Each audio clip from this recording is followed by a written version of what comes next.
Most people think aging well is mostly about luck or genetics. I'm here to tell you that's simply not true.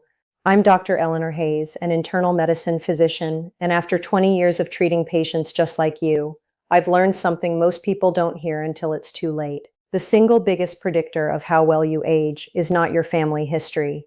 It's your daily habits, starting right now. Today, I'm sharing the 5 things I believe every person over 65 should be doing right now. Not someday, now. Here's the framework I want you to hold throughout this video. I call it the window of action. Research consistently shows that the habits you build in your 60s and early 70s have a disproportionate impact on your health for the next 2 to 3 decades. This window is wide open right now.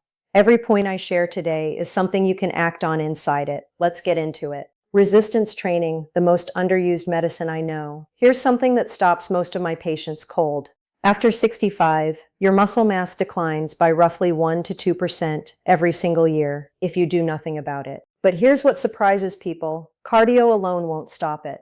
Most adults over 65 have been told to walk, swim, stay active, all wonderful. But aerobic exercise, on its own, does very little to preserve muscle tissue.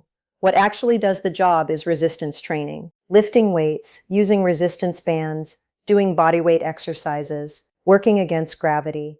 Why does this matter so much? Because muscle isn't just about strength. It supports your metabolism, your blood sugar regulation, your bone density, and critically, your balance. Falls are one of the leading causes of serious injury in older adults.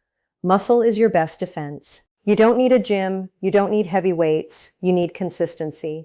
Talk to your doctor before starting, but please start that conversation soon. The window of action is open right now. Let's talk about sleep, the vital sign we almost never discuss. Stay with me here because this next one surprises almost every patient I see. Most people treat poor sleep like a minor inconvenience. Here's what the science actually says. Disrupted sleep in adults over 65 is associated with increased risk of cognitive decline, cardiovascular disease, and weakened immune function. And here's what most people don't realize. Many sleep problems in older adults are genuinely treatable. Conditions like sleep apnea, for example, are dramatically underdiagnosed. Many patients come to me complaining of fatigue or brain fog, and after we address a sleep issue, they feel transformed. 7 to 8 hours of quality sleep per night isn't a luxury. It's maintenance for your brain and body. If you wake unrefreshed, if you snore, or if you're exhausted, please bring this to your doctor. Protein. You're probably not getting enough. Here's what most doctors simply don't have time to explain in a 10-minute appointment. After 65, your body's ability to use dietary protein becomes less efficient. Researchers call this anabolic resistance. Your muscles need more protein to get the same building effect. Yet most older adults are eating the same amount of protein they ate at 40, or less, because appetite naturally decreases with age. Many nutrition researchers suggest that adults over 65 may benefit from significantly higher protein intake, roughly 1.2 to 1.6 grams per kilogram of body weight per day. Practically, this means making protein the anchor of every meal. Distribute it across the day, because research suggests our muscles can only use so much at a single sitting. Combined with resistance training, adequate protein is one of the most powerful tools we have against muscle loss. And yet few patients are already aware of this. Social connection. Loneliness is a clinical issue. I know what some of you are thinking. Doctor, what does socializing have to do with my health? Large-scale studies have consistently linked chronic loneliness with significantly elevated risk of cognitive decline, depression, and cardiovascular disease. It's a genuine public health concern.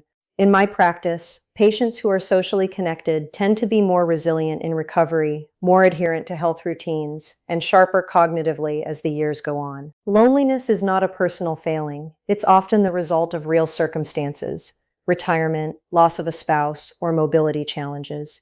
These are real, and they're common. But inside the window of action, rebuilding social connection is absolutely worth pursuing. A faith community, a volunteer role, or regular calls with family all count. Preventive screenings, the one that could save your life. I saved this for near the end because I want you to really hear it. This is where I see the most avoidance. Many conditions, certain cancers, cardiovascular disease, bone loss, are extraordinarily manageable when caught early. They are devastating when caught late. I'm saying this because it's empowering. You have control over whether things are caught early. Your physician may recommend screenings for cancer, bone density, or heart risk.